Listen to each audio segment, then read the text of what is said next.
आज की क्लास के लिए अमीर खुसरो की कविता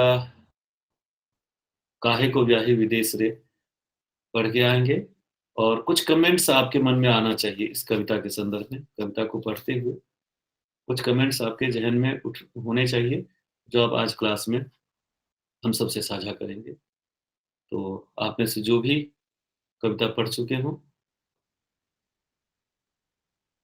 में कोई प्रतिक्रिया उमड़-घुमड़ रही हो, तो उसे क्लास से साझा करें, फिर बात को आगे बढ़ाएँ। क्या विद्वान यस सर। कौन साझा करेगा? सर मैं बताऊं, घनश्याम ठाकुर। ज़रूर बताइए घनश्याम जी, आप बताइए। सर इसमें जो अमीर खुसरो जी हैं उन्होंने एक लड़की के दुख को बयां किया है, जिसके अंदर बताया गया है कि किस प्रकार से एक लड़की शादी के वक्त अपने परिवार वालों से बिछड़ती है, तो उस समय का दुख क्या होता है। बहुत अच्छा, बहुत अच्छा। कोई और विद्वान? जी सर बताऊं। हाँ जी, बताएँ, ज़रूर बताएँ। इसमें कवि जो है सर एक लड़की के बारे में सर उसके पिता के बारे में बताया जा रहा है सर कि वो अपने पिता से प्यार से सर इतनी तरह जुड़ जाती है कि वह उनका घर छोड़कर अपने साजन के साथ नहीं जाना चाहती है। उसे लगता है कि उसका सब कुछ पीछे छूट जाएगा, क्योंकि वह जो है उस घर से उसकी यादें जुड़ी हुई है, जो उसके बाद में कहीं सताएगी। यह सोचकर जो है वह सर अपने मन की पीड़ा प्रेम की अभिव्यक्ति करती है सर। बहुत ठीक, बहुत ठीक। और किसी को बोलना है? ज़रूर बोलें। सर मैं हर्ष प्लीज। सर जहाँ पे पितृसत्तात्मक समाज में स्त्री को दोयम दर्जा मिलता था, उस टाइम पे भी एक आदमी ही स्त्री को, जो जिस टाइम पे स्त्री को आदमी नहीं समझते थे, उस टाइम पे स्त्री की पीड़ा को जो है एक आदमी ने समझा और उसे शब्दों में बयां किया। हर्ष का बयान थोड़ा सा खलबली मचाने वाला है। हर्ष ने जो कमेंट किया है वो खलबली पैदा करने वाला है। इस पर हमारी क्लास में बैठी जो गर्ल स्टूडेंट हैं वो इसका जवाब देंगी। हर्ष ने कहा कि उस समय जब पितृसत्ता हावी थी समाज में, पुरुष ही एक स्त्री की पीड़ा को, लड़की की पीड़ा को समझ पाता है और उसका बयान करता है। तो क्या स्त्रियां अपनी पीड़ा को समझने में असमर्थ रही हैं और बयान करने में असमर्थ रही हैं, या उसी दौर में कोई स्त्री कभी भी रही जिसने स्त्री की पीड़ा का बयान किया है?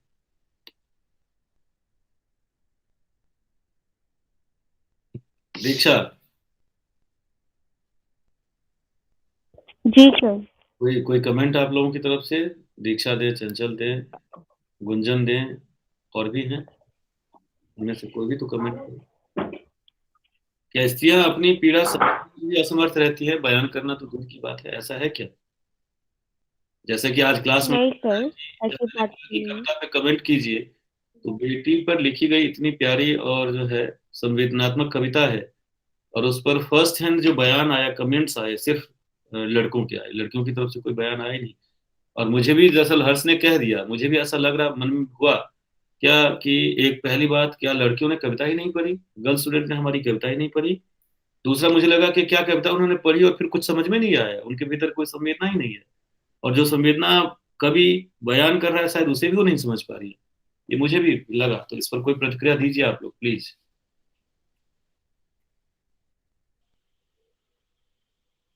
हाँ जी। सर उस समय ये था कि स्त्रियों को अपनी हालत समझ आ रही थी, उनको लग रहा था, उन्हें महसूस होता था कि उनके साथ जो हो रहा है वो कहीं ना कहीं तक सही नहीं है।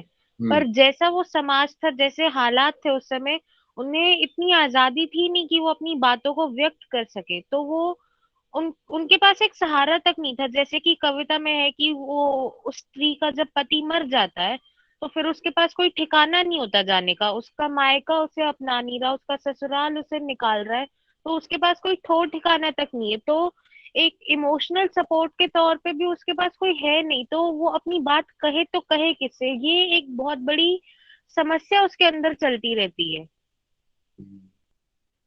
ये एक अच्छी बात कही आपने। लेकिन आपने जो बात कही कि स्त्री के पास जो है इमोशनल सपोर्ट नहीं रहता है और समाज में उनके लिए वैसी कोई जगह है नहीं जिसकी वजह से वो अपनी बात नहीं कह पाती है, तो ये बात उतनी ठीक नहीं है। परिस्थिति ऐसी है लेकिन स्त्री कह नहीं पाती है। ऐसा है नहीं।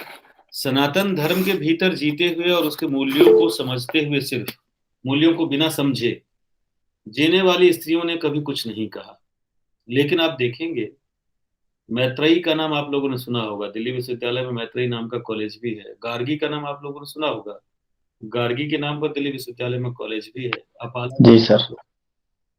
दुर्गाबाई देशमुख का नाम आधुनिक काल में आपने सुना होगा। मैत्रेयी, गार्गी, अपाला और थेरी गाथा की रचना करने वाली स्त्रियों ने भी अपने समय में खूब बयान किए हैं, अपने समय को बहुत खूब लिखा है। ध्यान देने की बात यह है कि थेरी गाथा और उस दौर में लिखने वाली स्त्रियां तब उभर कर सामने आई जब समाज में भी एक अलग तरह का चिंतन विकसित हुआ। जो तथाकथित जो सनातन व्यवस्था थी, जो पितृवर्चस्ववादी रही दुनिया में, जिस दौर में सनातन व्यवस्था पितृवर्चस्ववादी थी, पूरी दुनिया में उस दौर में यही व्यवस्था थी। लेकिन उस व्यवस्था के बरक्स, उस व्यवस्था के खिलाफ जब बौद्ध धर्म का विकास हुआ और बौद्ध धर्म उभर कर सामने आया, तो थेरी स्त्रियां सामने आई। सन्यासीन स्त्रियां थी जिन्होंने जो हमारा फैमिली स्ट्रक्चर था, उस फैमिली स्ट्रक्चर से इस्तीफा दे दिया। कहा कि मुझे नहीं जीना ऐसा परिवार जिसमें स्त्री का दमन हो, स्त्री के लिए के अस्तित्व की कोई वैल्यू ना हो, मुझे नहीं जीना। और उन्होंने परिवार छोड़ छोड़ के बौद्ध धर्म अपनाया और जो बौद्ध विहार था उसमें दीक्षा लेने के गई और वहां के हिसाब से फिर एक नई तरह के जीवन की शुरुआत की। ये उदाहरण बताता है कि स्त्रियां जब चुनौती स्वीकार करती हैं और संघर्ष के लिए तैयार होती हैं, लड़ने के लिए तैयार होती हैं, जो बनी बनाई व्यवस्था है उससे निराश्रित होने के लिए तैयार होती है, संकट उठाने के लिए तैयार होती है, तब स्त्रियां भी बोलती हैं, स्त्रियां भी विद्रोह करती हैं, स्त्रियां भी लिखती हैं। लेकिन अमूमन देखा जाता है कि 99% ऑफ द सोसाइटी और 99% ऑफ द वुमेन पॉपुलेशन संकट उठाने के लिए तैयार नहीं होती। पता नहीं, वो एक बनी बनाई व्यवस्था में उनका एक गहरा विश्वास है और उस बनी बनाई व्यवस्था से बाहर निकल के वो कुछ नहीं करना चाहती हैं। इसीलिए हम देखते हैं कि आज भी अधिकतम स्त्रियां जो है ग्रेजुएशन कर लेती हैं, एमए कर लेती हैं और फिर भी उसी ढांचे में जाके फिट हो जाती हैं जिस ढांचे में हजारों सालों से उनके लिए कोई व्यवस्था नहीं है और आज भी उन्हें कोई व्यक्ति होने का और जीने का अधिकार नहीं मिलता। क्योंकि स्त्रियों की इस भूमिका से समाज एक अजीब सी दिशा में चलता चला जाता है और वो आज भी भारतीय समाज का वही लक्षण है। और भारतीय समाज अगर दुनिया के फ्रंट पे नहीं खड़ा है तो उसकी बड़ी वजह है स्त्रियों की बहुत नकारात्मक भूमिका और बहुत इनएक्टिव भूमिका जिसे कह सकते हैं। वो भी एक कारण रहा है जिसे अभी समझा नहीं गया है। जब तक समझा नहीं जाएगा तब तक कुछ होगा नहीं और इस तरह की स्थितियां बनी रहेंगी। इसलिए ठीक है, परिस्थितियां तो बदलती हैं, लेकिन परिस्थितियां जिसको जरूरत है, अगर वो परिस्थितियों को बदलने के लिए उठ खड़ी नहीं होगी या उठ खड़ा नहीं होगा तो परिस्थितियां कभी नहीं बदलती हैं। क्यों बदलेगी भाई? जैसे पितृसत्ता शब्द हम लोगों के पास है, तो भाई पितृसत्ता मतलब पुरुष की सत्ता। पुरुष ने हजारों सालों से हर चीज पर कब्जा कर रखा है, वो क्यों बदलेगा? परिस्थिति क्यों बदलेगा? वो माहौल क्यों बदलेगा? वो अपनी सत्ता क्यों खोएगा परिस्थिति और माहौल बदल के? तो माहौल तो उसे बदलना है, परिस्थितियां उसे बदलनी है जिसकी जरूरत है। लक्ष्मी कुछ कहना चाहती है। यस सर, मैं ये कहना चाह रही थी कि कृतिका ने जो भी कहा मैं उस बात से सहमत हूँ, लेकिन मैं एक बात अपनी ये बात कहना चाहती हूँ कि उस समय उनके पास कोई ज़रिया नहीं था अपने लाइफ को, अपनी ज़िंदगी को आगे बढ़ाने के लिए। लेकिन इस समय हमारे पास बहुत से ऐसे ज़रिया हैं जिसके द्वारा हम जो स्त्रियाँ हैं वो भी अपने ज़िंदगी अपने मुताबिक जी सकती हैं। लेकिन इस समय भी कुछ ऐसे गाँव हैं या ऐसे कुछ शहर हैं जहाँ पर अभी भी पुराने ज़माने की जो सोच है वो कायम रही है। और बिल्कुल जिस वजह से शायद इसको हम कभी नहीं मिटा सकते हैं क्योंकि एक तरीके से हमारी ज़िंदगी का हिस्सा है। बिल्कुल ठीक बात कही आप लोगों ने। मिटा नहीं सकते कभी, ये तो होता नहीं है। क्योंकि मिटा नहीं सकते के पीछे का मतलब है कि मिटाने की कोई इच्छा नहीं कर सकते। जब इच्छा कर सकता है कोई, तभी कोई मिटा सकता है, बना सकता है। तो नहीं मिटा सकते ऐसा है नहीं। क्योंकि आप जब दिल्ली में या किसी बड़े शहर में हैं मान ले, और पहले ये था कि बेटियां पढ़ नहीं सकती चाहे कुछ भी हो जाए, बेटियां पढ़ रही है। अच्छा, दिल्ली का मैं उदाहरण दे दूं पढ़ने के मामले में। बिल्कुल आपने ठीक कहा, मिटा नहीं सकती, लेकिन हिम्मत करने पे कैसे फर्क पड़ता है। दिल्ली में जहां मैं रहता हूँ ये दिल्ली का पालम इलाका है। पालम एयरपोर्ट है, इंटरनेशनल एयरपोर्ट है जहाँ। पालम इलाका है। इसमें पालम कॉलोनी है, पालम गांव है, साधनगर है, राजनगर है, ये कुछ कॉलोनियां हैं। इस पालम गांव में, जो आप सब जानते होंगे जो दिल्ली से परिचित है, जो लोकल जाट हैं, उनका वर्चस्व है। मतलब यही उनका ही इलाका रहा है, उनकी जमीन रही है। तो एक सोलंकी फैमिली है। ये 10 साल पहले की घटना है, 2010 की घटना है। एक सोलंकी फैमिली है, बहुत पैसे वाले होते हैं। तो उनकी बेटी ने 12th पास किया, और माँ बाप ने सोचा कि 12th पढ़ा दिया हमने, बहुत हो गया, अब ये इसकी शादी करेंगे। लेकिन बेटी ने पढ़ने की इच्छा जाहिर की फैमिली में कि मुझे और पढ़ना है। तो माता पिता ने समझाया कि तू पढ़ के क्या करेगी, अब तुम्हारी शादी ही करनी है, शादी करेगी, कहीं जाएगी दूसरे घर में, फिर वहां तुम्हें परिवार संभालना होगा, तो पढ़ के क्या करेगी, बहुत पढ़ लिया, अब नहीं पढ़ाई होगी। तो उसने जिद की, लेकिन घर वाले नहीं माने। उसका एडमिशन नहीं हो पाया, और बहुत जिद की तो फिर उसको घर में बंद करके रखने लगे कि कहीं बाहर नहीं जाएगी। तो उसने एक, तब तक फोन आ चुका था, आप सब जानते हैं, पब्लिक के हाथ में फोन आ चुका था। उसने फोन के माध्यम से एक PIL कोर्ट में दायर कर दिया, ऑनलाइन उसने कोर्ट में भेजा, कुछ PIL दायर कर दिया, पब्लिक क्या कहते हैं उसको, लिटिगेशन टाइप कुछ कहते हैं। Public interest litigation sir. Right right. तो उसने दायर कर दिया, कोर्ट की तरफ से माता पिता को एक नोटिस आया। उसने ये दायर कर दिया होगा कि भाई मैं पढ़ना चाहती हूँ और मेरे माँ बाप मुझे कैद रख रहे हैं, और मुझे पढ़ाई करने का मेरा अधिकार मुझे नहीं मिल रहा है, आप कुछ कीजिए, कुछ ऐसा लिखा होगा। कोर्ट से नोटिस आया माँ बाप को कि आप अपनी बेटी को लेकर कोर्ट में हाजिर हों, स्टेट को। पुलिस नोटिस लेकर आई। अब माँ बाप करते तो क्या करते भाई, कोर्ट का आदेश है, जाना पड़ेगा। बेटी को लेकर कोर्ट में गए, सुनवाई हुई। तो बेटी ने साफ साफ कहा कि मैंने 12th किया, मेरा इतना अच्छा रिजल्ट है, और मैं और आगे पढ़ना चाहती हूँ, मेरे माँ बाप मुझे नहीं पढ़ने दे रहे। सारी सुनवाई हुई, खत्म, और कोर्ट ने आदेश दिया कि ये आज के समाज की नागरिक है, भारत की नागरिक है, और भारत का संविधान कहता है कि हर एक नागरिक को उसे पढ़ने लिखने और पूरी स्वतंत्रता के साथ जीने का हक है। और बेटी आपकी 18 साल की हो चुकी है, तो आप उसके नागरिक अधिकारों से उसे वंचित नहीं कर सकते हैं। ये लड़की जहां तक पढ़ना चाहती है, जो पढ़ना चाहती है, आप उसमें सहयोग करेंगे। और अगर इसमें किसी तरह की कोई आपने कोताही बरती और कोई आपने गलत कदम उठाया, तो पुलिस आप पर रोज निगाह रखेगी, और अगली कार्रवाई कितनी सख्त होगी आप समझ सकते हैं। और अगर आप इस बात से एग्री नहीं करते हैं तो आप दोनों जेल जाने के लिए तैयार हैं। वाजिब है। उन्होंने जिस परंपरागत सोच के साथ कहा था, जिसके बारे में लक्ष्मी ने कहा कि हम इसे नहीं बदल सकते, उस परंपरागत सोच के साथ बेटी को नहीं पढ़ने दिया। लेकिन न्याय व्यवस्था जो आधुनिक सिस्टम है, उसने हस्तक्षेप किया परंपरागत सोच में। लेकिन न्याय व्यवस्था ने कब हस्तक्षेप किया? जब स्त्री के रूप में, बेटी के रूप में उस लड़की ने दुस्साहस किया।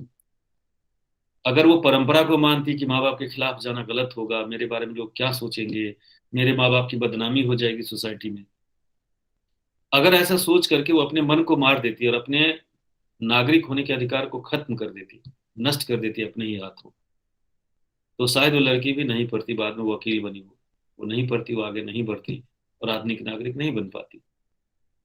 ये उदाहरण इसलिए मैंने रखा कि जिसे हक चाहिए, जिसे अधिकार चाहिए, जिसको लगता है कि मैं जो चाह रहा हूं या चाह रही हूं, वो मेरे मनुष्य होने की बुनियादी जरूरत है, और मुझे वो मिलना चाहिए, तो उसे खड़ा होना पड़ता है। उसे खड़े होने के बाद, उसके खड़े होने के बाद ही सोसाइटी या फिर सरकारी संस्थाएं सहयोग में आती हैं सामने, और फिर वो अधिकार उससे मिलता है और जीवन उसका बदलता है।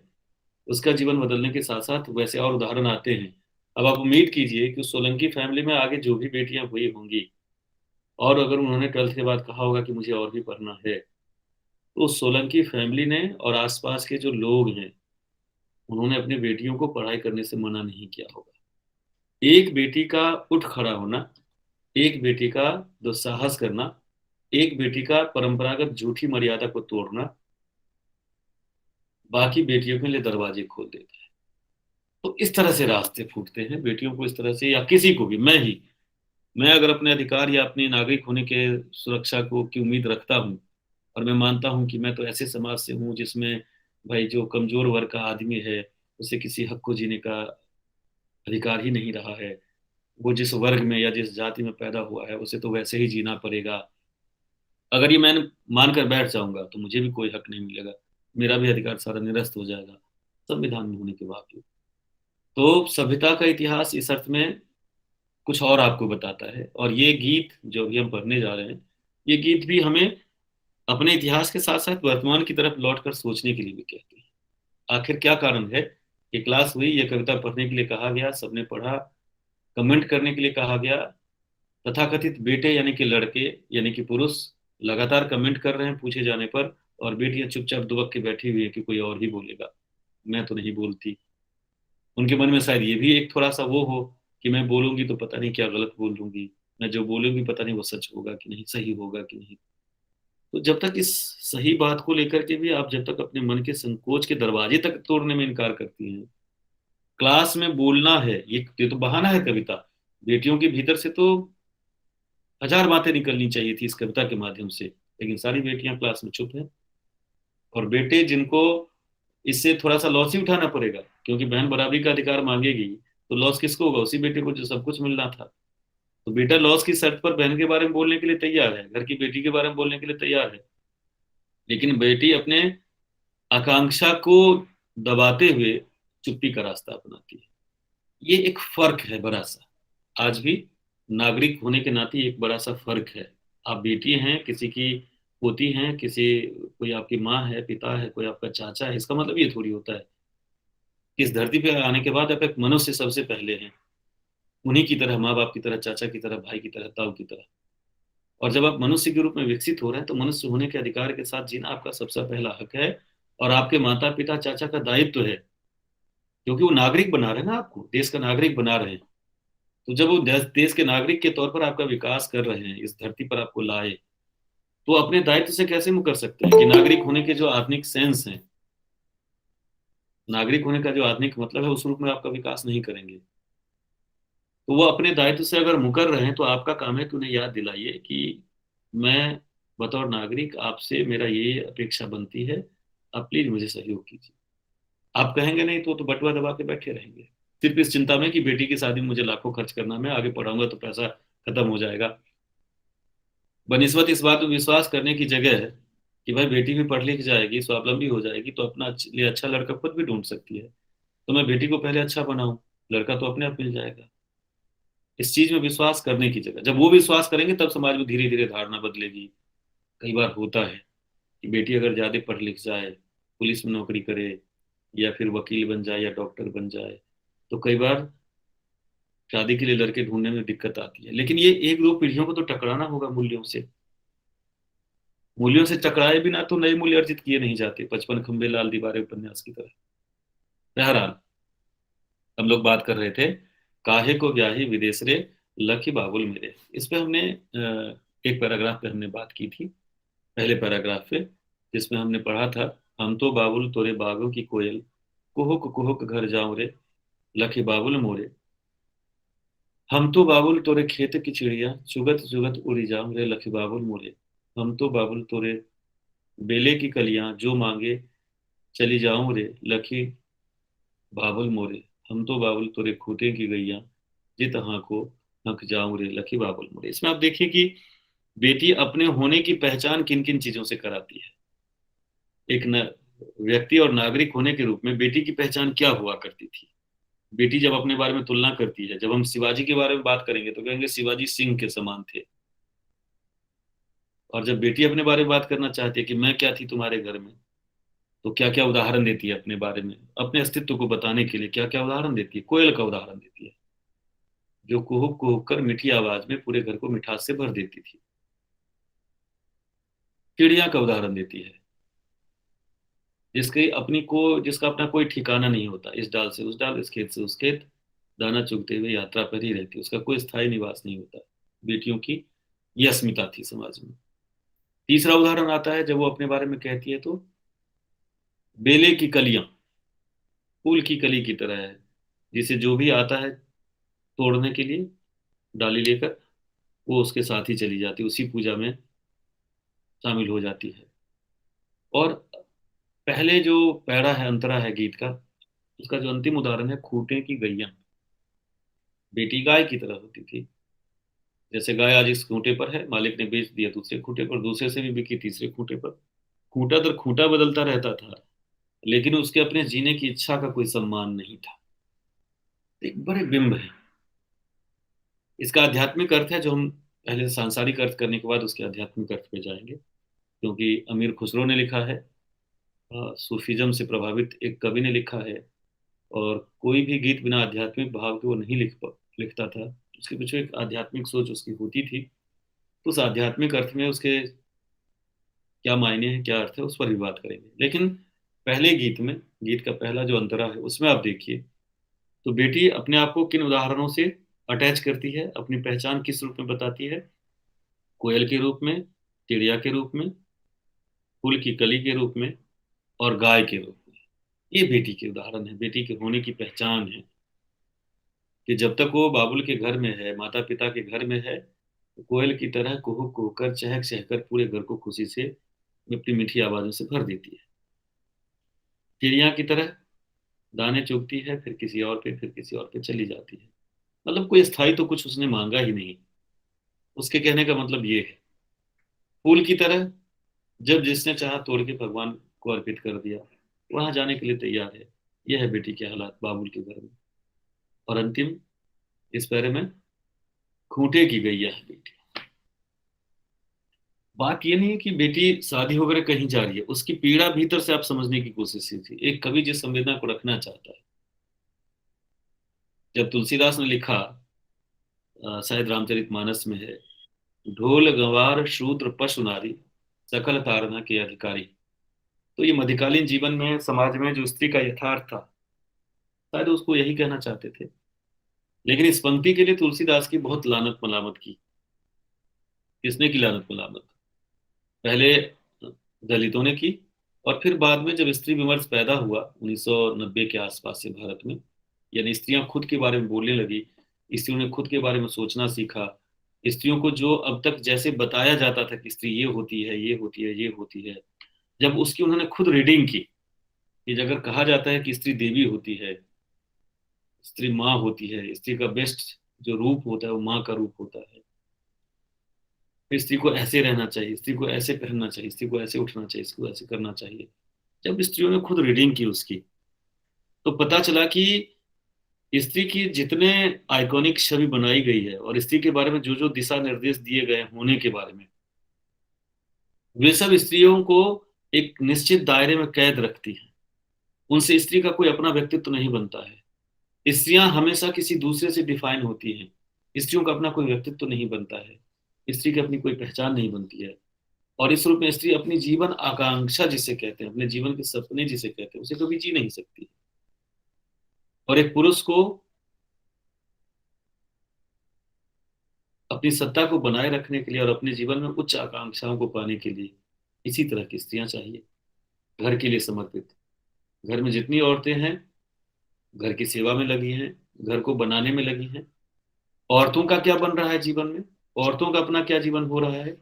कुछ भी नहीं हो रहा है। हजारों सालों में लक्ष्मी ने जब ये बात कही, तो ऐसे ने लक्ष्मी ने ये बात नहीं कही है कि हम कुछ नहीं कर सकते, नहीं बदला जा सकता।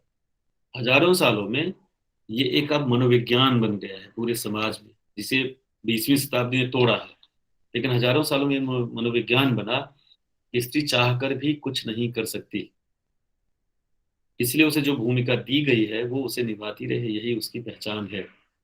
अगर छटपटा कर उसे बाहर निकलने की कोशिश करेगी, तो उस पर इतने तरह के लांछन थोपे जाएंगे, इतने तरह के अभियोग और आरोप लगाए जाएंगे, चरित्र से लेके, मन से लेके व्यक्तित्व पर इतने तरह के आरोप लगाए जाएंगे कि दूसरी स्त्रियां साहस ही नहीं कर पाएंगी, क्योंकि उन आरोपों का सामना करते हुए संघर्ष करना बहुत कठिन काम है। उसके लिए बहुत पत्थर जैसा मन बनाना पड़ता है। तब जाकर आप झूठे आरोपों और झूठे अभियोगों को आप सहन कर पाते हैं, उनसे उबर पाते हैं। क्योंकि ये हजारों सालों से स्त्री मनोविज्ञान को कमजोर किया गया और शिक्षित रखे, सामाजिक संसर्गों से काट करके। जब आप 10 लोगों से बात करेंगे, तब दुनिया की 10 तरह की जानकारी आप तक आएगी, तब आपको सच या झूठ, गलत या सही का ज्ञान होगा। जब आपको शिक्षा दी नहीं गई, एक परिवार के 2 कमरे या एक 4 कमरे और आंगन वाले इलाके में ही कैद कर दिया गया, आपका सारा जीवन उसी 200 गज की जमीन में घूमता रह गया, तो आपको ना अपना ज्ञान हुआ, न दुनिया का ज्ञान हुआ, न संसार का ज्ञान हुआ। अब आपके पास बोध कहाँ से आएगा?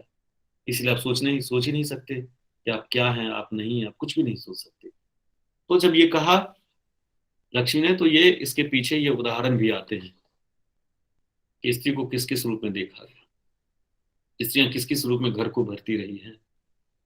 बेटी की पीड़ा ये है कि मैं ऐसा ही तो करती रही थी, तो ऐसा तो मैं यहाँ भी कर सकती, अपने बाबुल के घर में भी कर सकती थी। तो बाबुल, मुझे परदेश क्यों भेज रहे हो तुम? मुझे इतना दूर क्यों भेज रहे हो तुम? क्योंकि बेटी के लिए पिता से कटने का मतलब होता है, पिता के घर से कटने का मतलब होता है अनस्तित्व हो जाना, अस्तित्वहीन हो जाना। यहाँ आप पिता से शिकायत कर सकते थे, माँ से लड़ सकते हैं, भाई से झगड़ सकते हैं, भाई से प्रेम मिल सकता है, अधिकार से आप प्रेम लेंगे। लेकिन जहां आप विवाह करके जा रही हैं, जो बेटी जा रही है, वहां तो सब नए हैं, और उसकी मजबूरी यह है कि वही जीवन है उसका, वहां से पीछे मुड़ना नहीं है। तो अब तो सीधा मनोविज्ञान ये बनता है कि भैया आप जहां आ गए, जैसे ये कहेंगे वैसे फिट हो जाएंगे, क्योंकि नहीं फिट होंगे तो जाएंगे कहाँ? तो धीरे धीरे उसका मनोविज्ञान यही बनता था। तो रघुवीर सहाय आधुनिक हिंदी कवि की कविता है, उन्होंने लिखा है, आधुनिक स्त्रियों के लिए लिखा है। पौराणिक का तो क्या लिखेंगे, क्योंकि उनको पता था कि पौराणिक या पीछे के समाज में तो स्त्रियां कुछ कर ही नहीं सकती थी सच में। पढ़िए गीता, एजुकेशन, एजुकेशन पाइए, ट्वेल्थ कीजिए, बीए कीजिए, पढ़िए गीता, बनिए सीता, और फिर भी सीता बनिए जो आंख मूंद कर पति का अनुगमन करती है और जीवन के तमाम दुख दर्दों को सहन करने के लिए खुद को 24 घंटे तैयार करती है। पढ़िए गीता, बनिए सीता, फिर इन सब पे लगा पलीता। गीता पढ़ने का मतलब ज्ञान अर्जित कीजिए, सीता बनने का मतलब एक आदर्श चरित्र अपना बनाइए। ज्ञान भी है आपके पास, आप आदर्श आदर्श चरित्र भी अपने आप को मानते हैं, व्यक्तित्व भी आपके पास है, लेकिन अगर ज्ञान होगा और आपके व्यक्तित्व में एक दृढ़ता होगी, एक आदर्श छवि आपकी होगी, तो आपका अपना अस्तित्व होगा और अपने उस अस्तित्व को जीना चाहेंगे। लेकिन समाज क्या कहता है? फिर इन सब पे लगा पलीता, भर भर मांड पसाइए। आप पढ़ गई, आपको अपने बारे में पता है कि आप क्या हैं, कैसी स्त्री हैं, लेकिन इस ज्ञान पर पलीता लगाइए। अब आपकी शादी की जा रही है और किसी घर में जाइए, भर भर मांड पसाइए। मांड पसाने का यह मतलब है घर के कामकाज में आप खुद को खपा दीजिए, खत्म कर दीजिए। रघुवीर साहब आधुनिक काल में लिख रहे हैं, आजादी के बाद जो समाज बना, जहाँ बेटियों को नागरिक होने का संवैधानिक अधिकार था, शिक्षा पाने का अधिकार था, स्वावलंबी होने का अधिकार था, उस समाज में स्त्रियों के साथ क्या हो रहा है, स्त्रियां क्या बन रही हैं, आधुनिक समाज में लिख रहे हैं। तो परंपरागत समाज में अगर कवि ने बेटी की तरफ से शिकायत भी दर्ज करा दी तो बड़ी बात है, और इस लिहाज से ये गीत अपने आप में बहुत ऐतिहासिक गीत है उस दौर के हिसाब से। आज इस गीत में उतना दम हम शायद नहीं पाएंगे, लेकिन 700 साल पहले एक कवि स्त्री की तरफ से ये वकालत कर रहा है कि बेटियां ससुराल जा रही हैं, ससुराल जाना है उनको, उनको पता है, लेकिन ससुराल जाने के प्रोसेस में उनकी पीड़ा क्या है कि तुमने मुझे परदेश क्यों ब्याह दिया, अपने देश में ब्याह थे। जैसे मान लो पालम है, तो पालम के आसपास इलाके हैं, सदर बाजार है, दिल्ली कैंट है, जनकपुरी है, उत्तम नगर है, विकासपुरी है, अपना देश हुआ। लेकिन पालम में कोई रह रहा हो और उसकी मेरठ में शादी कर दिया है उस जमाने में, तो ये परदेश हो गया, क्योंकि घर के लोग चाहकर भी मेरठ कब आएंगे, नहीं आएंगे, मैं बिल्कुल तय नहीं है। अगर अनिवार्य जरूरत नहीं, अनिवार्य काम नहीं है, तो घर के लोग भी मेरठ तक यात्रा नहीं कर सकते मिलने के लिए बेटी से। बेटी तो खाका आएगी, बेटी क्यों आएगी, बेटी को कोई क्यों भेजेगा वहां से? तो इस रूप में बेटी की शिकायत क्या है इस गीत में? काहे को ब्याही विदेश रे, ये है शिकायत। तुमने परदेश में मेरी शादी क्यों की, अपने देश में कर देते बाबू, कम से कम इतना तो हो सकता था तुमसे। क्यों ऐसा वो कहना चाहती है? इसलिए कहना चाहती है कि उसकी मांग कुछ और नहीं है। एक बेटी के रूप में उसने समझ लिया है कि उसे कैसे जीना है, स्त्री का जीवन कैसे जीना है। उसे कोयल बनकर जहां भी रहना है, कुहुक कुहुक कर घर को मिठास से भर देना है। उसे चिड़िया बनकर उड़ते उड़ते काम करना है, जीना है, अपना कोई ठिकाना नहीं मानना है। उसे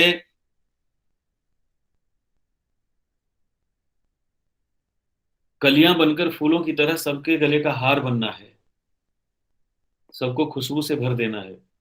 उसे गाय की तरह घर से जुड़ना है, खूंटे से बंधे रहना है और सबको अमृत पिलाना है। उसका काम ये है, वो जानती है, वो ऐसा ही जीवन जिएगी, ऐसा ही जीवन जीती रही अपने बाबुल के घर में। लेकिन कम से कम मेरे बाबुल ये तो तुम कर सकते थे, मुझे परदेश न ब्याहते, मैं तुम्हारा प्यार पाती रहती, तुम सबका भी प्यार पाती रहती, मेरे जीवन का सहारा बना रहता।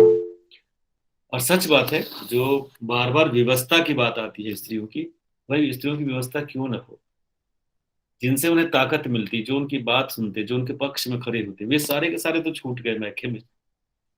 और ससुराल एक ऐसी जगह में रह रही है जहां सब सिर्फ उससे अपेक्षा करते हैं। पति के अलावा किसी को त्यागने का भाव उसके लिए, उसके मन में नहीं है। और पति भी रेयर हैं जो त्यागने के लिए उसके लिए तैयार हैं। बाकी सब उनसे अपेक्षा ही करते हैं, सब उस पर दायित्व सिर्फ थोपते हैं, उसके अधिकार के बारे में एक बार पूछते तक नहीं है। ये जो अधिकारहीनता की स्थिति होती है ससुराल जाकर, मन में उसका एक विक्षोभ है। लेकिन अगर मैके और ससुराल में दूरी ना हो तो एक आस, एक उम्मीद तो ये भी रहती है कि अगर ससुराल में ज्यादा दिक्कत होगी तो कुछ समय के लिए मैके आके भी आदमी रहेगा, थोड़ा सा प्यार बटोरेगा, जीवन का अमृत बटोरेगा, फिर जाके ससुराल में खप जाएगा। तो ये जो उम्मीद की किरण बंधी रहती है मैके के नजदीक होने से, इस बेटी की शादी इतनी दूर की जा रही है, इतनी दूर की जा रही है कि उसे लग रहा है कि मैं विदेश जा रही हूँ, परदेश जा रही हूँ, जहां से लौटना नामुमकिन है। और इसलिए उसके मन की पीड़ा उभर आती है, काहे को ब्याही विदेश रे लखी बाबुल। जब हम इस कविता की व्याख्या करें, इस पर कमेंट करें, तो व्याख्या करने का पैटर्न अब स्कूल की तरह नहीं रह जाएगा। ग्रेजुएशन लेवल पे आने के बाद व्याख्या करने का मतलब क्या होता है, एक पैरा आप बनाते हैं जिसमें आप लिखते हैं कि भाई ये फलां कवि है और इसकी इस रचना से ये कविता का हिस्सा लिया गया है, कविता की पंक्तियां ली गई हैं। इन पंक्तियों के माध्यम से अब आपको थीम बताना होता है, संदर्भ जिसे कहते हैं, प्रसंग संदर्भ। प्रसंग तो ये हो गया कि भाई किस काव्य संग्रह से है और किस कविता का हिस्सा है। फिर संदर्भ ये हो गया कि ये किस संदर्भ में कविता लिखी गई है, इस कविता का थीम रेफरेंस क्या है, इस कविता के माध्यम से कवि क्या कहना चाहता है, ये हो गया। आप लिख देते हैं कि भाई इस कविता के माध्यम से आज से 700 साल पहले जो सामंती समाज हमारा था, पितृसत्तात्मक समाज हमारा था, उस सामंती और पितृसत्तात्मक समाज में एक बेटी की मन की दशा को, बेटी के मन के भाव को व्यक्त किया गया है।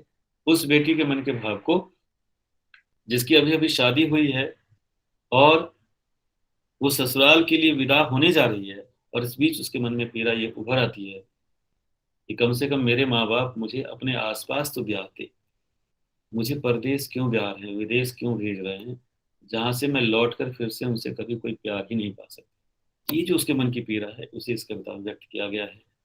अब आप व्याख्या करेंगे और फिर सिलसिलेवार तौर पर बता देंगे कि एक बेटी के मन की इस पीड़ा को कवि ने इन इन प्रतीकों के, इन इन उपमाओं के या अलंकृत शब्दों के माध्यम से बेटी के मन की इस पीड़ा को रखा है। फिर आप बताएंगे कि गीत के इस पूरे पैड़े में या छंद में या फिर अंतरा में कवि ने ये उदाहरण रखे हैं, उपमान रखे हैं।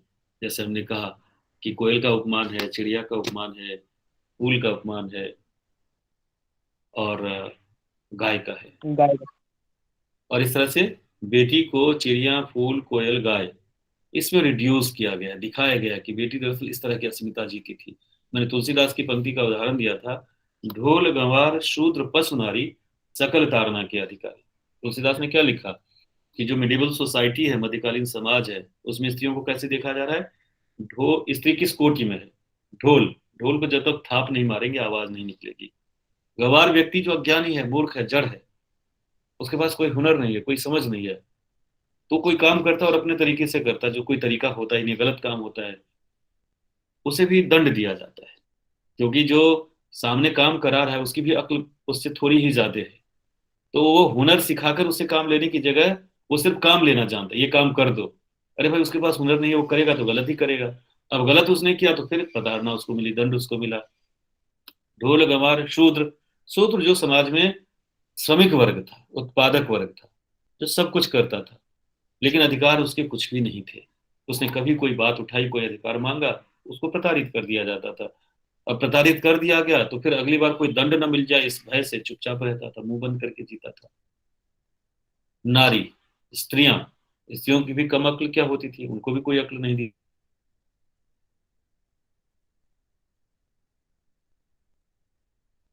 होती थी। लेकिन गलत अगर उस स्त्री के साथ भी हो, कोई व्यक्ति कितना भी मूर्ख हो, लेकिन अगर आप उससे गलत करेंगे तो हुंकार मन में उठेगी, भीतर से विद्रोह का भाव पैदा होगा।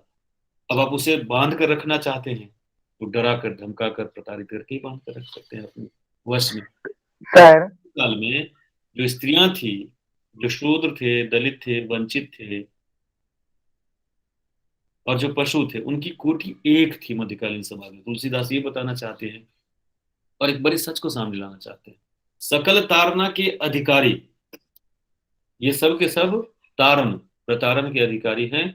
क्यों? क्योंकि मध्यकाल मानता है कि इनमें अपनी अक्ल नहीं है। जब तक इन्हें डंडे के बल पे नहीं रखोगे, ये ठीक तरीके से नहीं रहेंगे।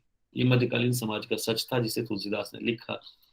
लेकिन आज जब स्त्री विमर्श आया, दलित विमर्श आया, तो उसने कहा कि तुलसीदास ने जो लिखा है, ये दरअसल तुलसीदास समाज में स्त्रियों को ऐसा ही देखना चाहते थे, ऐसा ही रखना चाहते तुलसीदास भी, इसीलिए तुलसीदास ने ऐसा लिखा। और खूब लानत मलामत की गई। एक एंगल से देखेंगे तो लगेगा ठीक है, लानत मलामत ठीक की गई है। लेकिन जब हम आते हैं कि जिन उपमानों के साथ बांध कर रखा गया, वहां भी देखिए स्त्री को किसके साथ रखा गया है। जिस स्त्री को कहता कि यत्र नार्यस्तु पूजन्ते रमन्ते तत्र देवता, स्त्रियां देवी होती हैं, बेटी कुंवारी है तो उसको दुर्गा का अवतार मानकर उसकी पूजा की जाती है। उस बेटी के साथ फर्दर लाइफ में क्या होता है? उसे पशु के समान माना जाता है कि हमेशा डंडे के बल पे उसे बैलेंस में रखा जा सकता है। बिना डंडे के बल पे अगर आप स्वतंत्र छोड़ देंगे, जिम स्वतंत्र होए विग्रह नारी, अति अति वृष्ट जिम फूट कियारी, तुलसीदास ने लिखा है, उदाहरण दिया है। अति वृष्ट जिम फूट कियारी, जैसे बहुत बारिश हो तो क्यारी जो हम पानी का ये बहने के लिए बनाते हैं, वो क्यारियां टूट जाती है, पानी जहां तहां बह जाता है और किसी काम का नहीं रह जाता है। उसी तरह से अगर स्त्रियों को, बेटियों को तिमी स्वतंत्र वही बिगड़ नारी, वैसे स्त्रियां, बेटियां, स्त्रियां स्वतंत्र होकर बिगड़ जाती हैं। ये मध्यकालीन समाज था।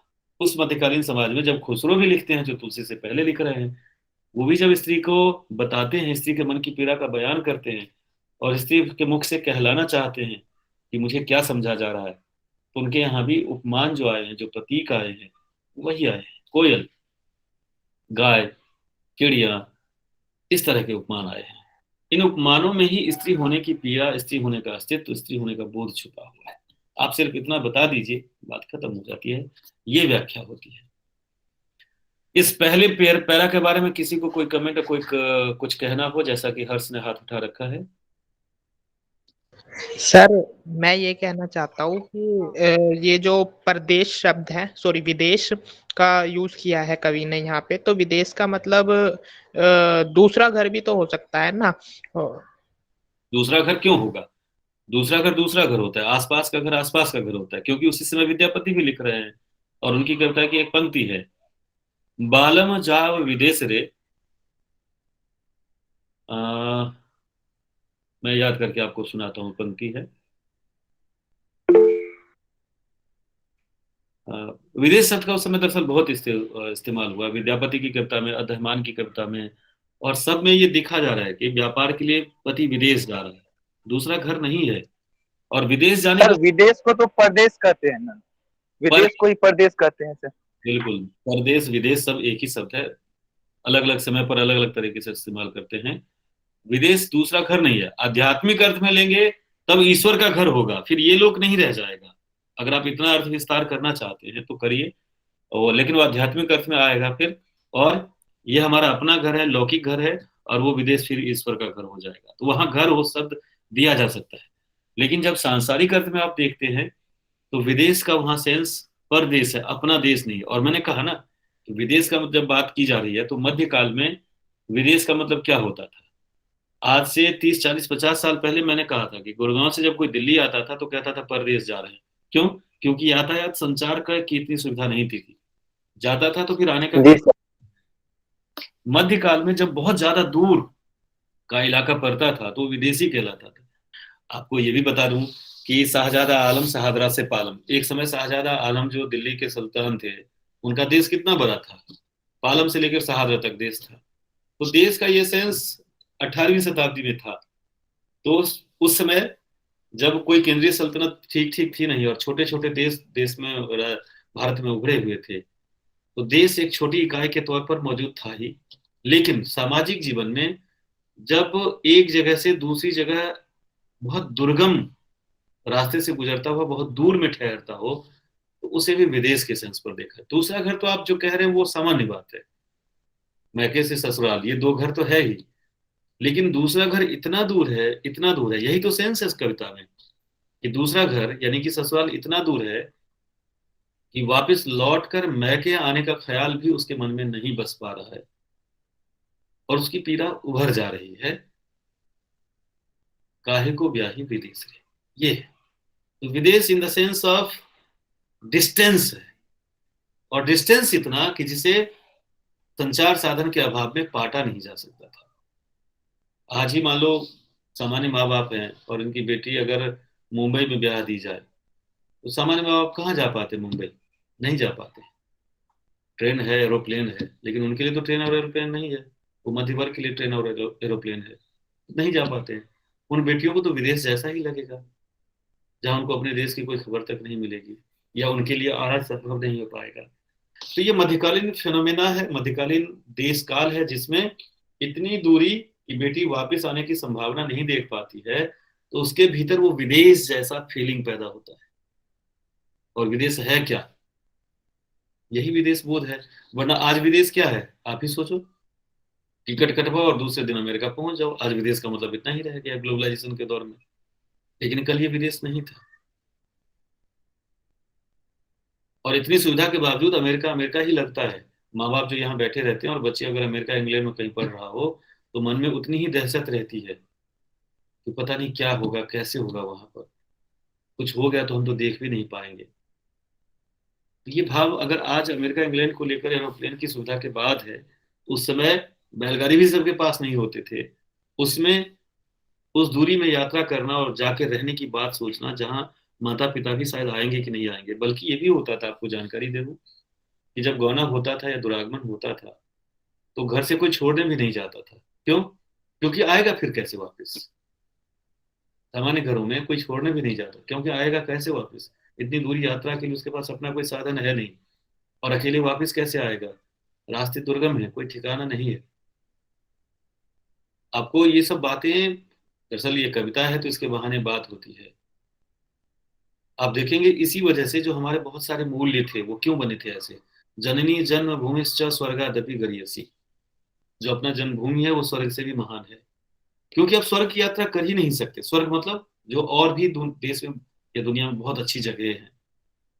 बाबर ने यहाँ आने के बाद, क्या कहते हैं, जम्मू कश्मीर देखने के बाद कहा था कि दुनिया में कहीं अगर स्वर्ग है तो हम ही अस्तो, हम ही अस्तो।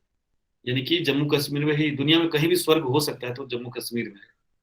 तो आपके ही देश के भीतर जम्मू कश्मीर जैसी जगह थी, जो देवनगरी मानी जाती थी। पूरा तिब्बत का इलाका था, कैलाश पर्वत का, जो महादेव का जो है अपना स्वर्ग का इलाका माना जाता था। आज जिसके पास भी चार पैसा है वो स्वर्ग का इलाका विजिट कर लेता है, जम्मू कश्मीर 4 बार जाता है जीवन में। लेकिन उन दिनों सामान्य लोगों की जीवन की हैसियत इतनी ही थी कि अपने इलाके, अपने गांव के आसपास घूम ले, टहल ले, जाना आना कर ले, बड़ी बात है। तो वैल्यू भी बना दी गई, जननी जन्मभूमिश्च स्वर्गादपि गरीयसी, जो अपनी जन्मभूमि है किसी भी स्वर्ग से महान है। अब जब दिमाग में ये बैठ जाए कि अपनी जन्मभूमि स्वर्ग से भी महान है, तो दूसरी जगह की वैल्यू ही खत्म हो जाती है। तो ये वैल्यू नहीं खत्म हो जाती है। ये दरअसल उस समय जो संभव था, उसमें मनुष्य के मनोविज्ञान को मजबूत और पुष्ट करने के लिए इस तरह के मूल्य निर्मित किए गए कि आप जहां हैं वही स्वर्ग है, इसलिए बाकी दुनिया को भूल जाइए, और दुनिया में कहीं अच्छा है तो बेकार है। आपके इस स्वर्ग भूमि से के बदले उसकी कोई कीमत हो ही नहीं सकती है। तो मन में जब एक मूल्य बैठ जाता है तो बाकी चीजें अपने आप झूठी पड़ जाती हैं। ये मध्यकालीन समाज की अपनी व्यवस्थाएं थी। लक्ष्मी ने हाथ उठाया तो लक्ष्मी कुछ कह रही थी।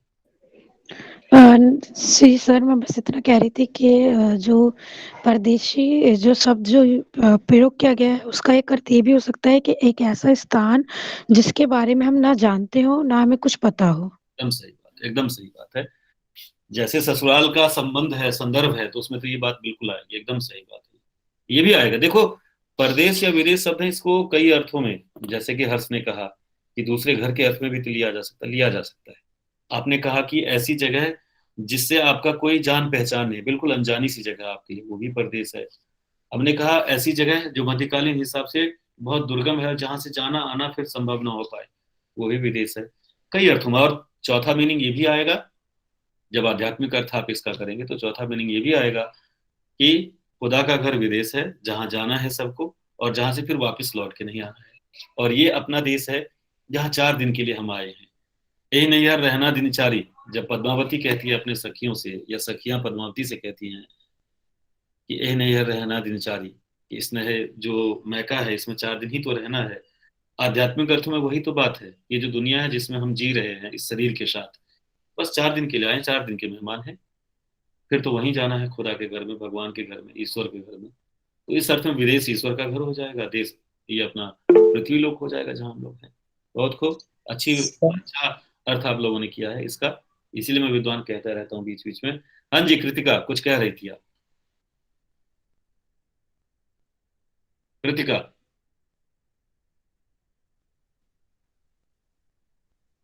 कृतिका ने हाथ उठाया था, किसने हाथ तो नहीं काट दिया?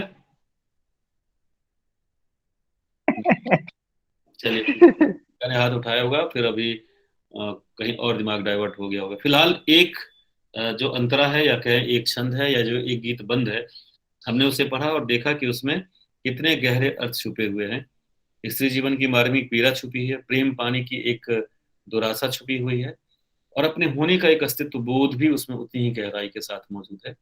और जब हम इस इन पंक्तियों को समझने की कोशिश करते हैं तो अर्थ की कई सतहें, अर्थ की कई परतें हमारे सामने खुलती चली जाती है। अब हम दूसरा छंद या दूसरा गीत पद पढ़ते हैं।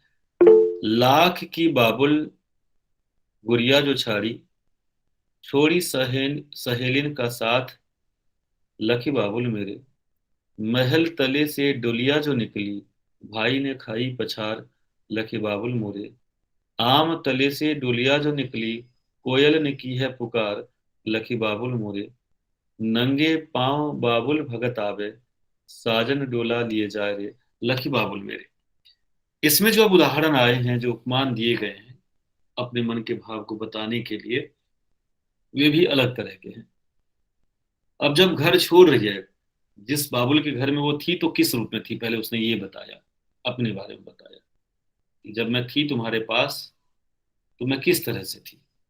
मेरा होना तुम्हारे लिए कोई ऐसा होना नहीं था कि तुम्हें पीड़ा देता हो, तुम्हारे लिए परेशानी पैदा करता हो, और फिर भी तुम मुझे भेज रहे हो, और अगर भेज रहे हो तो विदेश भेज रहे हो, मेरे लिए दुख का विषय ये है। पहले छंद में तो इस तरह का भाव है। दूसरे में है कि मैं जा तो रही हूं, लेकिन जब मैं जा रही हूं तो देखो हो क्या रहा है। लाख की बाबुल गुड़िया जो छोरी, अच्छा, पहले जमाने में, अब तो आप लोग व्हाट्सएप पर इमोजी पिमोजी पबजी वबजी कार्टून वार्टून खेलते रहते हैं। और कहा जाता है कि पहले जमाने में, आज से 40 साल पहले, जब टीवी नहीं आया था इतना फैल कर लोगों के जीवन में, मोबाइल तो था ही नहीं, उस जमाने में बेटियों को खेलने के लिए गुड़िया गुड़िया का खेल सिखाया जाता था। गुड्डे गुड़िया का खेल उनको बचपन से सिखाया जाता था। गुड्डे गुड़िया बनाना, फिर उनकी शादी करना, फिर उनका ये करना, फिर उनका ये करना, उसके साथ बेटियां खेलती थी छोटे से बचपन से। उस गुड़िया को जिसके साथ वो बचपन से खेलती थी, उसके बारे में उसका कमेंट देखिए, क्योंकि उस गुड़िया के साथ उनका इमोशनल रिश्ता होता था। उस गुड़िया में वो अपना सहेली देखती थी, अपना दोस्त देखती थी। और पता नहीं बेटियां उस गुड़िया के साथ बहुत बातचीत करती होंगी। मैंने बचपन में छुप के देखा हुआ खेलते हुए, क्योंकि मैं भी ग्रामीण पृष्ठभूमि से रहा हूँ। तो उसमें बाकायदा 2-3 जो बहनें होती थी, वो बैठ के गुड़िया गुड़िया खेलती थी, और पता नहीं क्या क्या उसमें करती थी, और क्या क्या संवाद होता था। तो उस संवाद में भी वो जो है,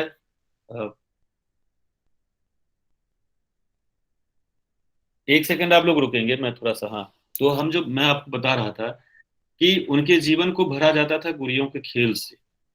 उस गुड़ियों के खेल से उनका पूरा एक, जिसे कहते हैं कि इमोशनल लाइफ तैयार होता था।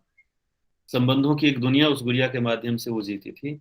और फिर उनमें अब तक का उनका अपना जीवन का जो अनुभव है वो भी छुपा रहता था। लेकिन आज जब वो ससुराल के तरफ जा रही है, तो माँ बाप उस गुड्डे गुड़िया भी उसके साथ नहीं भेज रहे हैं, क्योंकि माँ बाप को पता है कि अब ये जहाँ जा रही है वहाँ गुड्डे गुड़िया का खेल नहीं होगा, खुद गुड़िया बनना पड़ेगा, कोई गुड्डा है जिसके साथ खेलना पड़ेगा। अगर साथ में भेजेंगे तो इसका मतलब ये हुआ कि हम बेटी को बिगाड़ रहे हैं, हम बेटी को ससुराल भेजकर भी ससुराल में बहू की जगह बेटी की तरह देखना चाहते हैं। तो ऐसा हो नहीं सकता। इसलिए बेटी की विदाई के समय गुड्डे गुड़िया उसके साथ नहीं है, और उसके मन में उसकी छाप क्या है? छाप ये है कि लाख की बाबुल गुड़िया जो छारी, लाखों की कीमत है उसकी, मतलब अमूल्य। लाख कहने का मतलब ये है कि अमूल्य, जो मेरा अमूल्य धन है, गुड्डे गुड़िया मेरे थे, मैं उनको छोड़ कर जा रही हूँ। छोड़ी सहेलियों का साथ रहे, और उन सहेलियों का साथ भी छोड़कर जा रही हूँ जो मेरी जीवन थी, जिनके साथ मैं अपने मन की बातें किया करती थी, हम आपस में मन की बातें किया करते थे। यानी उसके मन की जो दुनिया थी वो भी यहीं छूट के रह रही है। लोग कहते हैं कि भगवान के घर खाली हाथ जाना होता है। बेटियों का तो जीवन ऐसा रहा है कि जब वो अपने मैके से ससुराल जाती हैं तो लगभग खाली हाथ ही जाती हैं। जिसे जीवन कहते हैं उसका सब कुछ तो यहीं छूट जाता है। इस भावबोध को इन दो पंक्तियों में कवि ने रखा है। लाख की बाबुल गुड़िया जो छारी, छोड़ी सहेली की साथ रे, लखे बाबुल मेरे, महल तले से डोलिया जो निकली, भाई ने खाई पछाड़ रे, लखे बाबुल। भाई बहनों के बीच भी एक अलग तरह का रिश्ता होता है, एक अलग तरह का प्रेम होता है, अलग तरह एक दूसरे के लिए भावनाएं होती हैं। और जब बहन जा रही हो तो उस भाई का दिल कितना टूटता है, उस भाई को कितनी पीड़ा महसूस होती है।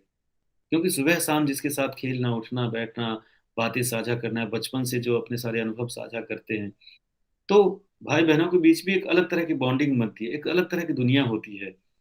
माँ बाप से नाराज बच्चे आपस में बात करते हैं, फिर उनका आपस की एक साझेदारी बनती है।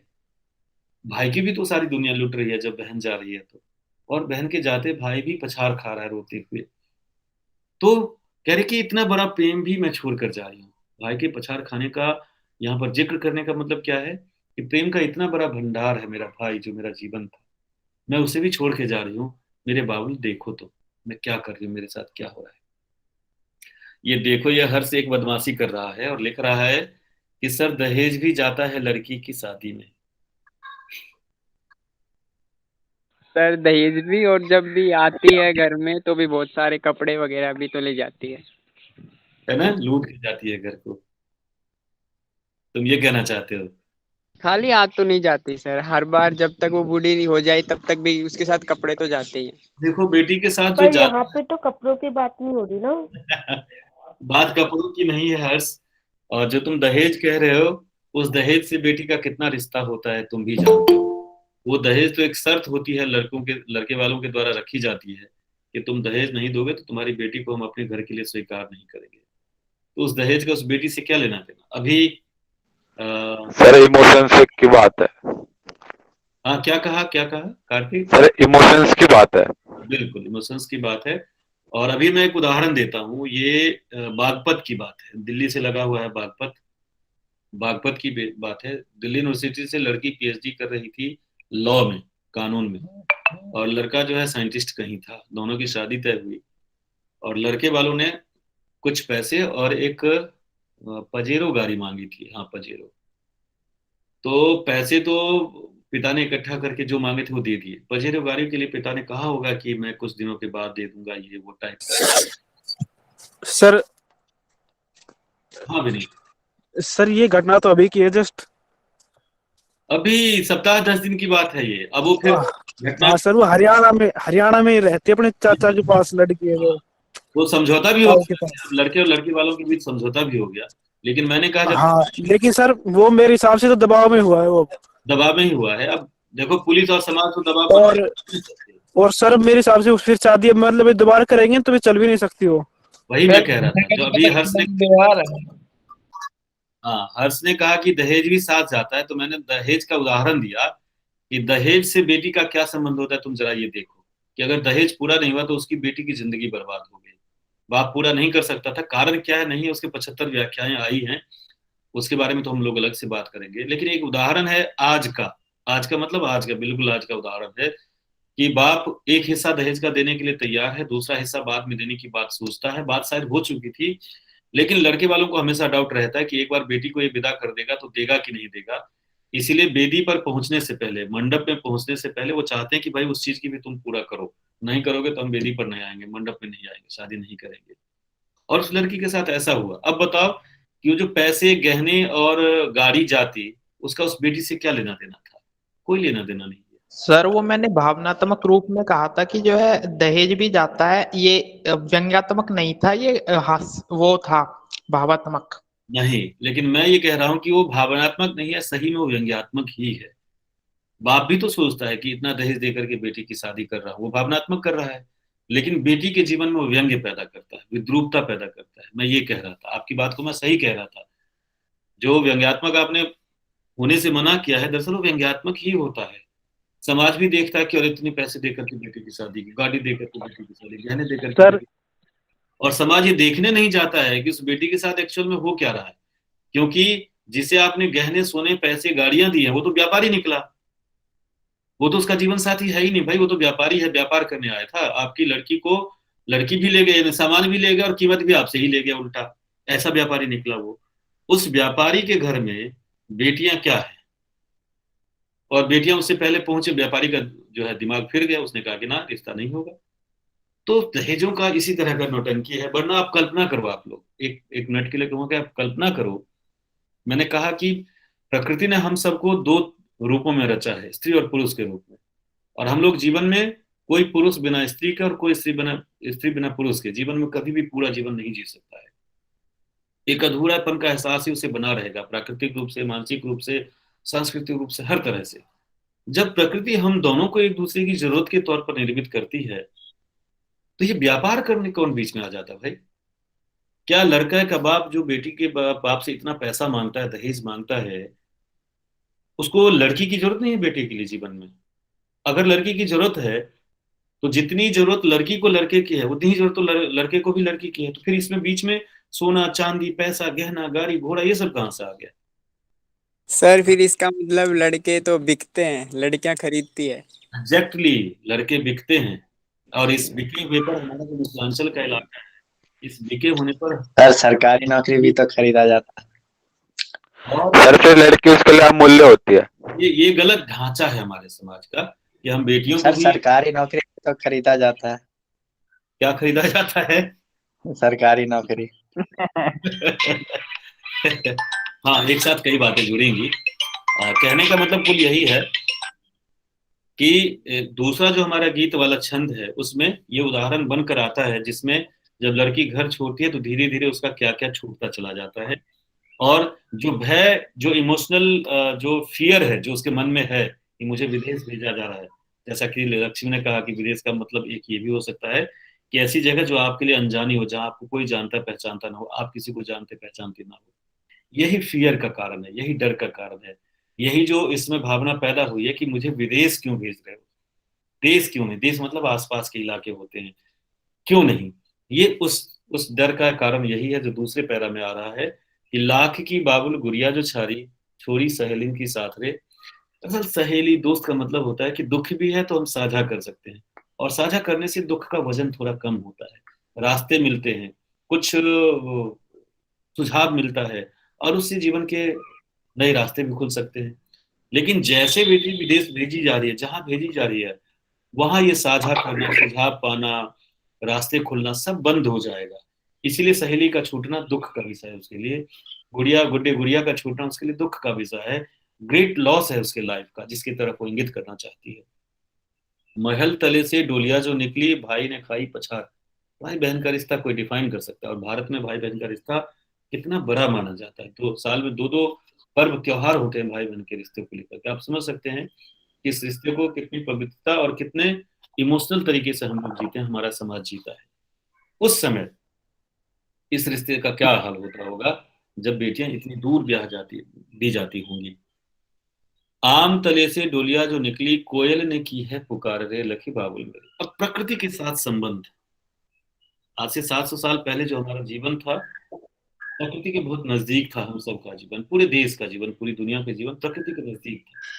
इतनी डेंस जो है सिटियां यानी शहर नहीं बसाए जाते थे, जिसमें करोड़ों लोग हैं और पेड़ पौधे गायब हो रहे हैं, पशु पक्षी गायब हो रहे हैं, और हम सब अपने अपने फ्लैट में, फ्लोर में कैद हैं। न गाय है, न भैंस है, न बकरी है, न मुर्गे हैं, न और पक्षी है, न कोयल है, कुछ भी नहीं है हमारे आसपास। हम उनके साथ नहीं जीते, उनके साथ हमारा जीवन साझा नहीं होता। इवन पेड़ पौधों के नीचे भी बैठना हमारे लिए नामुमकिन है। डेंस शहरों के बारे में मैं ये कह रहा हूँ। उस दौर में इस गीत को सुनना और ये देखना कि कोयल ने की है पुकार रे लखी बाबुल मेरे।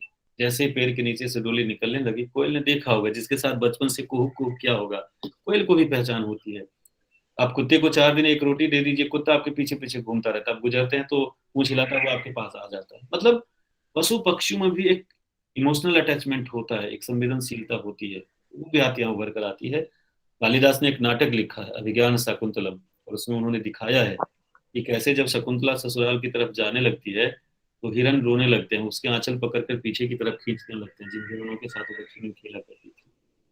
तो वो चीज यहाँ भी आपको दिखाई देता है कि मनुष्य का जो प्राकृतिक संबंध है, जो नेचुरल इमोशन उसको मिलता है, प्रकृति से जो संबंध के भाव से इमोशनल सपोर्ट उसे मिलता है, फीलिंग्स मिलती हैं, भावनाएं उसकी बनती हैं, उनसे भी जब टूट रहा होता है तो बहुत दर्द होता है, बहुत पीड़ा होती है। इसलिए गांव से आया हुआ आदमी शहर में रहने में बहुत सुकून महसूस नहीं करता, वो चाहता है कब यहाँ से भाग जाऊं मैं, क्योंकि यहाँ आता है तो बस वही घर के दरवाजे, घर के सीढ़ियां और नीचे सड़क, और सड़क पे फिर दौड़ती हुई गाड़ियां और भीड़, दुकानें, आराम से सुकून से बैठने की कोई जगह तक नहीं। इसलिए उसको, गांव के आदमी को शहर अच्छा नहीं लगता। 4 लोग जिनसे ऐसे बतिया लेते हैं बिना मतलब के भी, वो सब कुछ नहीं मिलता तो भागता है वो आदमी। तू क्यों रोवे है, अब आगे की पंक्ति है, अंतिम पंक्तियां चल रही हैं। तू क्यों रोवे है हमरी कोयलिया। भाई अपना माइक म्यूट कर लो प्लीज। तू क्यों रोवे है हमरी कोयलिया, हम तो चले परदेस रे लखी बाबुल मोरे। नंगे पांव बाबुल भगत आवे, साजन डोला लिए जा रे लखी बाबुल मोरे। लास्ट में 4 पंक्तियां हैं जिसमें एक तरफ बाबुल की तरफ से कहता हुआ दिखाया जा रहा है, तू क्यों रोवे है हमरी कोयलिया, हम तो चले परदेस रे। अब ये जो बाबुल का परदेस है, इसका मतलब दूसरा है, क्योंकि बेटी जा रही है तो पिता का हृदय भी फट रहा है, और बेटी का दुख देखकर पिता से भी सहन नहीं हो रहा है। तो पिता की प्रतिक्रिया कवि की तरफ से क्या है, तू क्यों रोए है हमरी कोयलिया, हम तो चले परदेस रे। तू पर विदेश जा रही है, यानी ससुराल जा रही है, तेरे जाने के बाद मेरा भी हाल वही होगा कि मैं भी इस जीवन से मुक्त हो जाऊंगा, मैं भी अपना परदेश चला जाऊंगा। अब यहाँ वो परदेश आ रहा है जो अलौकिक वाला है। अंत में बाबुल भगत के शब्दों में कहा गया है, नंगे पांव बाबुल भगत आवे, साजन डोला लिए जा रहे। इस तरह से बेटी इस सोच के साथ, इस इमोशंस के साथ, इस पीड़ा के साथ, इस वेदना के साथ, इस गहरी भावना के साथ अपना मायका छोड़ती है। यहाँ बेटियों के मायका छोड़ने का मतलब क्या होता है, कभी एक तरह से कहीं ना कहीं इमोशनली उस तरफ संकेत करता है, पाठक को उस चीज से जोड़ना चाहता है कि बेटियों का जाना देखो कितने बड़े संसार का छूट जाना है, बेटियों का जाना देखो कितनी एक अनजानी दुनिया में जाना होता है। और इस तरह से बेटियां अपने जीवन के अब तक के सारे अनुभव, सारे संबंध, सारे भाव, सब कुछ को छोड़कर ससुराल जाती है। बेटी के ससुराल जाने को इतना सहज न लिया जाए, इतनी आसानी से न देखा समझा जाए।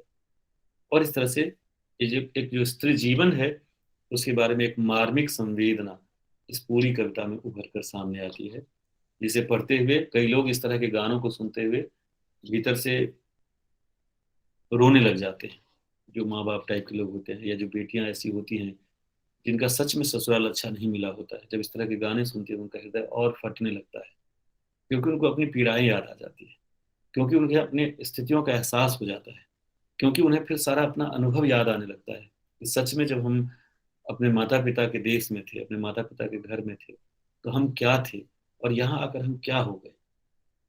वहाँ हंसी हंसी थी, खुशी ही खुशी थी, और यहाँ सिर्फ दायित्व ही दायित्व है, काम ही काम है, दुख ही दुख है।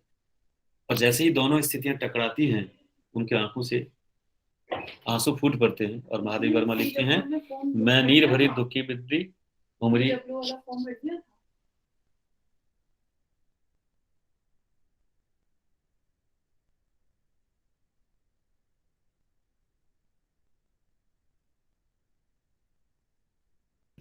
तो इस तरह से इस पूरी कविता को आप लोग समझे जाने, और इसमें अगर कोई और भी कोई पद और पंक्ति और दिक्कत रह जाए तो हम लोग कल की क्लास में फिर बातचीत करेंगे। धन्यवाद, बहुत बहुत आभार, मिलते हैं, फिर बात करते हैं कल की क्लास में। ओके सर, ओके सर, धन्यवाद। बाय सर, धन्यवाद। नमस्ते सर। और आप लोग 358 हो गए। 3 में आप लोगों को याद दिलाना था, मैंने कह रखा था 3:58 हो गए, मैंने घड़ी देखी नहीं और 3:58 हो गए आगे से।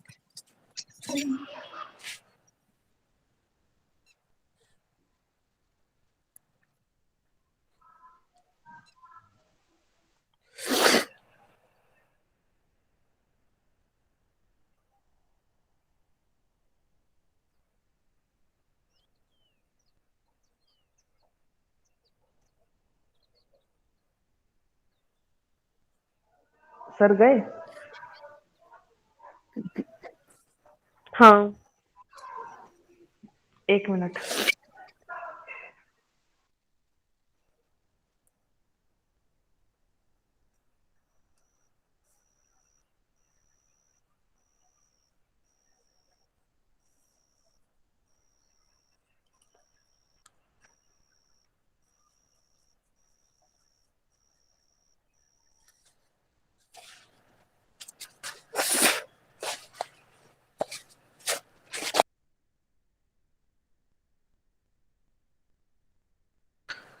अरे सुनो,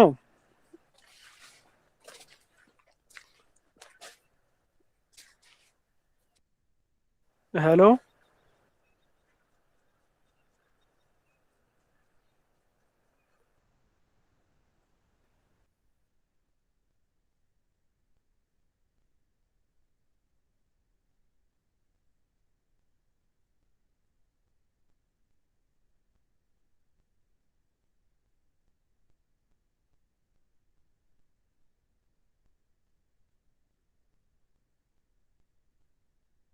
अनम्यूट तो कर दो।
इसको ना सब सुनना।